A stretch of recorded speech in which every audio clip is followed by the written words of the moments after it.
नमस्कार दोस्तों, एक बार फिर से स्वागत है आप सभी का जीएस विजन एकेडमी पर। तो दोस्तों, जो सीजीपीएससी प्रीलिम्स एग्जाम की तैयारी कर रहे हैं उन सभी विद्यार्थियों को हार्दिक शुभकामनाओं के साथ एक बार पुनः स्वागत करता हूं मैं आपके अपने चैनल जीएस विजन एकेडमी पर। तो दोस्तों, आज की इस वीडियो में हम लोग छत्तीसगढ़ सामान्य ज्ञान से महत्वपूर्ण एमसीक्यू करने वाले हैं और ये हमारा 8वें नंबर का प्रैक्टिस सेट है। 1 से 7 नंबर का प्रैक्टिस है। आप अभी तक आपने हल नहीं किया है, नहीं देखा है, तो डिस्क्रिप्शन में उसका लिंक मिल जाएगा, जरूर सॉल्व कर लीजिएगा। सेकंड पेपर, जी हाँ, मैं सेकंड पेपर की बात करने वाला हूँ। सेकंड पेपर भी आपका एप्टीट्यूड टेस्ट जो है वो पासिंग मार्क है, पास होना अनिवार्य है, तभी आपका इस नंबर सेलेक्शन के लिए आपका चुना जाएगा। अगर सेकंड पेपर क्रॉस नहीं हो पाता, पासिंग मार्क नहीं बनता है तो दिक्कत में पड़ जाएंगे। इसलिए सेकेंड पेपर भी आप तैयारी करते चलिए। साथ ही साथ उसके लिए गणित का मैं पहला वीडियो ला चुका हूँ प्रैक्टिस सेट 7वें के रूप में, गणित आयु संबंधी प्रश्न, तो उसे जरूर सॉल्व कीजिएगा। डिस्क्रिप्शन में लिंक मिल जाएगा, प्लेलिस्ट में सारा वीडियो आपको प्रोवाइड हो जाएगा। तो चलिए पहला क्वेश्चन शुरू करते हैं। और शुरू करने से पहले चैनल में नए होंगे तो सब्सक्राइब करके बेल आइकन जरूर प्रेस कर लीजिएगा। पहला क्वेश्चन क्या है? पहला क्वेश्चन है, निम्नलिखित कथनों पर विचार कीजिए। अब कथन पढ़ना है, इस तरह से स्टेटमेंट जो क्वेश्चन होता है उसको अच्छे से आपको तैयार करके जाना है। और एक चीज़ बता दूं दोस्तों कि अभ्यास किसी भी एग्जाम में सफलता पाने का मूल मंत्र है। जरूर अभ्यास कीजिए और सारे क्वेश्चन को आप अभ्यास जरूर कीजिएगा, क्योंकि ये सेशन बहुत इंपॉर्टेंट होने वाला है। बीच में कोई क्वेश्चन ड्रॉप नहीं कीजिएगा, छोड़िएगा नहीं। कर्क रेखा छत्तीसगढ़ के 4 जिलों से होकर गुजरती। पहला क्वेश्चन तो यही से बनता है, सही है ये। बी है, कर्क रेखा और भारतीय मानक समय रेखा का कटान बिंदु कोरिया जिला है। ये भी वेरी इंपॉर्टेंट है। तो दोनों कथन सही है। तो देखिए, ए और बी दोनों सही है, डी यहाँ आपका करेक्ट आंसर हो जाएगा। अब मैप के माध्यम से देखते हैं दोस्तों सीजी में कि सबसे पहले मैप देखते हैं। यहाँ पर ये जो छत्तीसगढ़ का मैप है, पहले हम देखें तो यहाँ कोरिया, सूरजपुर और ये बलरामपुर, ये 3 जिलों से होकर के गुजरती थी कर्क रेखा, ये आप सभी जानते हैं। अब जो है ये 4 जिला हो गया है। चूँकि चौथा जिला कौन सा है, मनेंद्रगढ़, चिरमिरी और भरतपुर यहाँ से अलग हो चुका है, तो ये चौथा जिला के रूप में मनेंद्रगढ़, चिरमिरी और भरतपुर, ये 4 जिलों से अब गुजरती है। पहले 3 था, अभी ये 4 जिला हो गया है, ध्यान रखिएगा। अब कहता है कि कर्क रेखा और भारतीय मानक समय रेखा का कटान बिंदु कोरिया जिले के कहाँ पर है? तो ये सोनहट क्षेत्र की बालम पहाड़ी पर, कौन सी पहाड़ी पर? सोनहट क्षेत्र की बालम पहाड़ी पर जो है स्थित है कटान बिंदु। कौन से क्षेत्र का? सोनहट क्षेत्र का। ये भी ध्यान रखिएगा आप लोग। इम्पॉर्टेंट फैक्ट भी हम लोग करते चलेंगे प्रत्येक क्वेश्चन का। चूँकि आप पीएससी की तैयारी कर रहे हैं, आपका एक क्वेश्चन से काम चलने वाला नहीं, उससे रिलेटेड जितने भी आपके याद आते हैं आपको सारे क्वेश्चन जरूर कीजिएगा आप लोग। सेकंड क्वेश्चन है, प्राचीन काल में छत्तीसगढ़ को किस नाम से जाना जाता था? तो प्राचीन काल में छत्तीसगढ़ को दक्षिण कोसल के नाम से जाना जाता था। और देखिए, प्राचीन काल में छत्तीसगढ़ को दक्षिण कोसल के नाम से जाना जाता था, ये इंपॉर्टेंट है। नेक्स्ट क्वेश्चन देखते हैं हम लोग, निम्नलिखित में से कौन सा कथन सही नहीं है कह रहा है।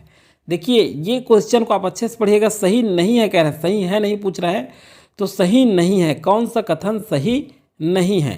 तो देखिए, अब देखते हैं, काली मिट्टी को स्थानीय रूप से मटासी मिट्टी के नाम से जाना जाता है, ये सही नहीं है। तो ये आपका आ जाएगा पहला, सही नहीं है कह रहा है, तो पहले तो असत्य कथन छाटेंगे। काली मिट्टी प्रदेश के सर्वाधिक भाग में पाई जाती है, ये भी सही नहीं है। प्रदेश की सबसे अधिक उपजाऊ मिट्टी कन्हार मिट्टी को कहा जाता है, ये सही है। तो देखिए, ये वाला जो सही है, मैं हालांकि कट लगा रहा हूँ आपके जानकारी के लिए, आपको ये छाटने के लिए ये सही शब्द है, इसलिए मैं कट लगा रहा हूँ। नेक्स्ट है, छत्तीसगढ़ भारत के प्रायद्वीपीय पठार का भाग नहीं है, तो ये भी सही नहीं है। तो ये 3 ऑप्शन आ जाएंगे, ए, बी और डी। तो डी आपका करेक्ट आंसर होगा, ए, बी और डी। मतलब ये जो कथन है ए, बी और डी, ये सही कथन नहीं है। क्योंकि देखिए, छत्तीसगढ़ भारत के प्रायद्वीपीय पठार का भाग है, यहाँ नहीं लिखा है, तो पहला तो ये आ जाएगा। दूसरी बात है कि काली मिट्टी को स्थानीय रूप से मटासी मिट्टी के नाम से नहीं जाना जाता, तो काली मिट्टी को किस नाम से जाना जाता है? तो कन्हार, रेगुर और भर्री मिट्टी के नाम से जाना जाता है। किस नाम से? कन्हार, रेगुर और भर्री मिट्टी के नाम से जाना जाता है काली मिट्टी को। और काली मिट्टी प्रदेश के सर्वाधिक भाग में नहीं पाया जाता। देखिए, जो है लाल पीली मिट्टी जो है, कौन सी मिट्टी, लाल पीली मिट्टी जो है ये प्रदेश के सर्वाधिक भाग में पाया जाता है।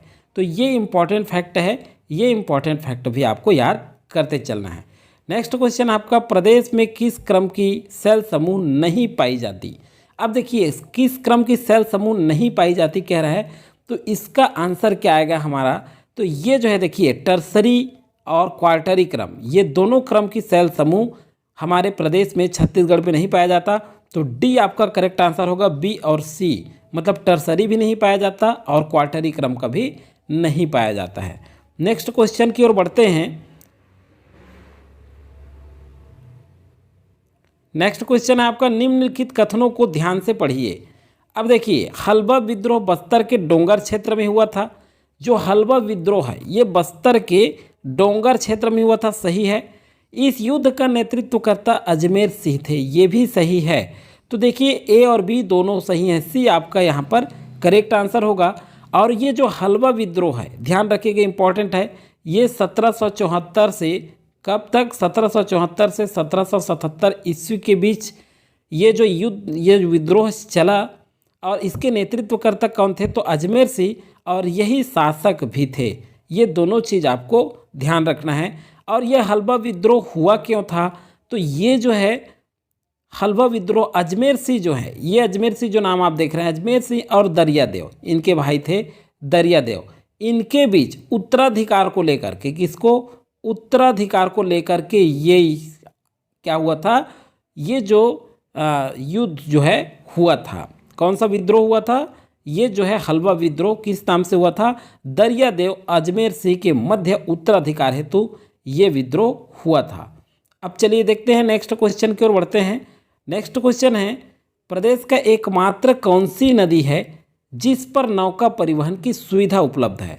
तो प्रदेश की एकमात्र नदी सबरी नदी है जिस पर परिवहन की सुविधा उपलब्ध है।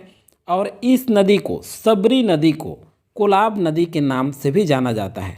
तो ये भी आपको इम्पॉर्टेंट फैक्ट है, किस नदी के नाम से जाना जाता है, तो कोलाब नदी के नाम से।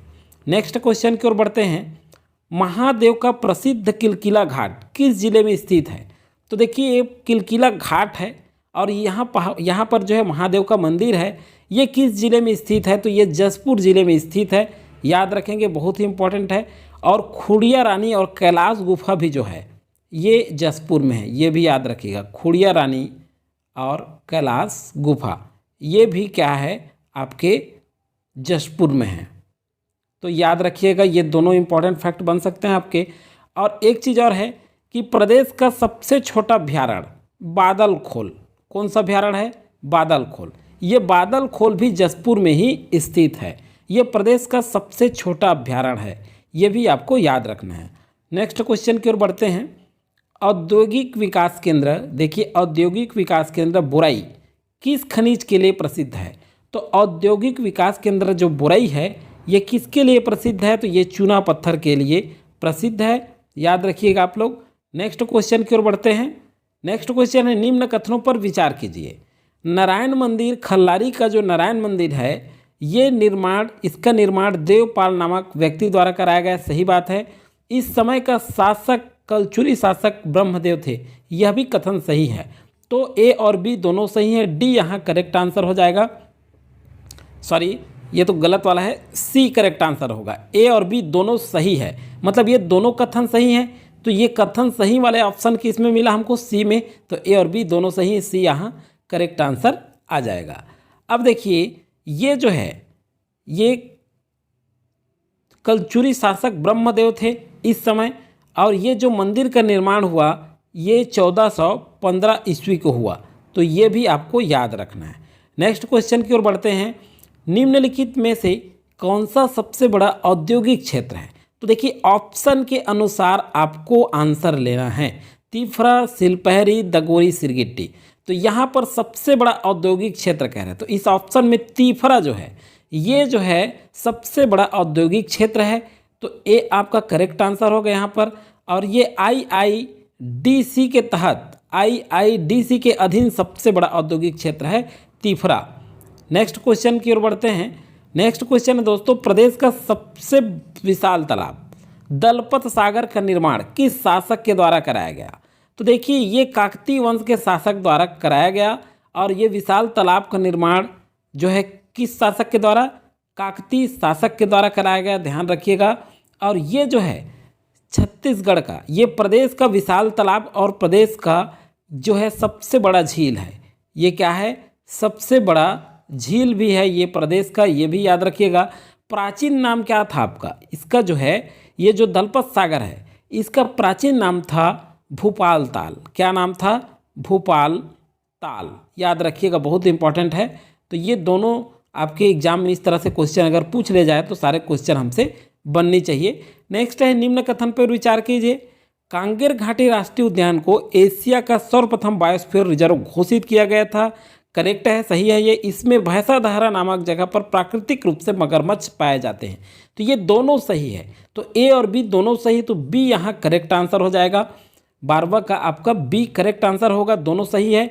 और ये कांगेर घाटी जो राष्ट्रीय उद्यान है एशिया का सर्वप्रथम बायोस्फीयर रिजर्व तो घोषित किया गया था, लेकिन वर्तमान में नहीं है, ये याद रखिएगा, वर्तमान में नहीं है। और इसमें भैंसाधारा नामक जगह पर प्राकृतिक रूप से मगरमच्छ पाया जाता है।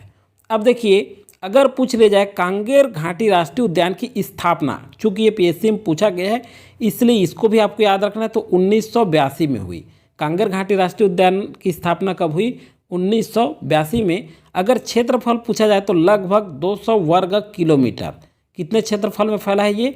तो 200 वर्ग किलोमीटर क्षेत्रफल में फैला हुआ है, याद रखिएगा। और ये प्रदेश का सबसे छोटा राष्ट्रीय उद्यान भी है। राष्ट्रीय उद्यान की बात कर रहा हूँ, अभ्यारण्य नहीं, याद रखिएगा।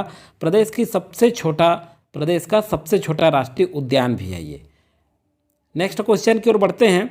निम्नलिखित में से किस घाटी को बस्तर का कश्मीर कहा जाता है? तो विनता घाटी को बस्तर का कश्मीर के नाम से जाना जाता है, तो ए यहाँ पर करेक्ट आंसर हो जाएगा आपका। नेक्स्ट क्वेश्चन की ओर बढ़ते हैं और नेक्स्ट क्वेश्चन है आपका, प्रदेश के तीरथगढ़ जलप्रपात किस नदी पर स्थित है? तो प्रदेश का जो तीरथगढ़ जलप्रपात है ये मुनगा बहार नदी पर स्थित है। किस नदी पर स्थित है? मुनगा बहार नदी पर स्थित है, बहुत ही इंपॉर्टेंट है, ये पूछा जा सकता है एग्जाम में। नेक्स्ट क्वेश्चन है, छत्तीसगढ़ विलीनीकृत रियासत प्रतिनिधि सभा के अध्यक्ष कौन थे? तो देखिए छत्तीसगढ़ विलीनीकृत रियासत प्रतिनिधि सभा के अध्यक्ष ठाकुर प्यारेलाल थे, तो बी यहाँ करेक्ट आंसर हो जाएगा, याद रखिएगा। इस तरह से ये क्वेश्चन भी आपसे बनना चाहिए। छत्तीसगढ़ विलीनीकृत रियासत कह रहा है, याद रखिएगा। और छत्तीसगढ़ काउंसिल ऑफ एक्शन जिसका गठन 1946 में हुआ, Chhattisgarh council of action, Chhattisgarh council of action, याद रखिएगा, बहुत ही इंपॉर्टेंट है ये भी। काउंसिल ऑफ एक्शन, क्या? छत्तीसगढ़ काउंसिल ऑफ एक्शन, इसके जो अध्यक्ष थे ये ठाकुर प्यारेलाल थे। और जब छत्तीसगढ़ के रियासतों का भारत संघ में जब विलीनीकरण हुआ, याद रखिएगा, तो उसमें जनता की प्रतिनिधि के लिए यही चुने गए थे। जनता तक प्रेषण संदेश पहुंचाने के लिए, विलीनीकरण के लिए छत्तीसगढ़ से ये ठाकुर प्यारेलाल चुने गए थे, याद रखिएगा, बहुत ही इंपॉर्टेंट फैक्ट है ये। और नेक्स्ट और अंतिम क्वेश्चन है दोस्तों, भारतीय संघ में बस्तर रियासत के विलीनीकरण पर किस शासक ने हस्ताक्षर किया था? तो देखिए भारतीय संघ में जब विलय हुआ, अगर हम भारतीय संघ की बात करें तो देखिए भारतीय संघ की बात करें तो भारतीय संघ में जब विलीनीकरण हुआ, तो भारतीय संघ में जब विलीनीकरण हुआ तो उस समय जो है बस्तर रियासत जो था इसके विलय पर किसने हस्ताक्षर किया था? प्रवीर चंद्र भंजदेव ने किया था, याद रखिएगा, बहुत ही इंपॉर्टेंट है। और ये जो प्रवीर चंद्र भंजदेव हैं ये क्या हैं? ये काकतीय वंश के शासक थे। कौन से वंश के? काकतीय वंश, बस्तर में काकतीय वंश, याद रखिएगा। तो ये इंपॉर्टेंट फैक्ट है दोस्तों। इसी तरह से लगातार वीडियो प्रोवाइड करा ही रहा हूँ आपको मैं, और एप्टीट्यूड टेस्ट पर भी वीडियो आएगा। तो चलिए जल्द ही मिलेंगे नेक्स्ट वीडियो में, तब तक के लिए थैंक यू, जय हिंद, जय भारत।